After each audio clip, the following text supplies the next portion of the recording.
السلام علیکم ناظرین، میں اینکر پسند ترین فاطمہ اور آپ دیکھ رہے ہیں سٹی ون نیوز۔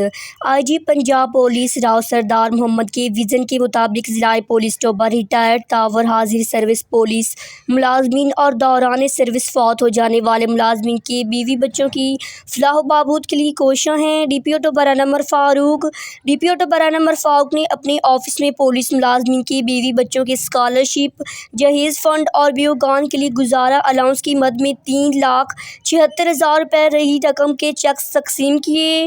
اس موقع پر P R O A S I محمد عطا اللہ بھی موجود تھے۔ مرحوم اے ایس آئی عبدالقیوم اور مرحوم کانسٹیبل محمد یونس کی بیوگان میں بچوں کی شادی کے لیے 2,40,000 روپے کی رقم کے چیکس تقسیم کیے اور مرحوم کانسٹیبل محمد اسلم کی بیوہ کو گزارا الاؤنس کی مد میں 21,000 روپے کی چیک دیا۔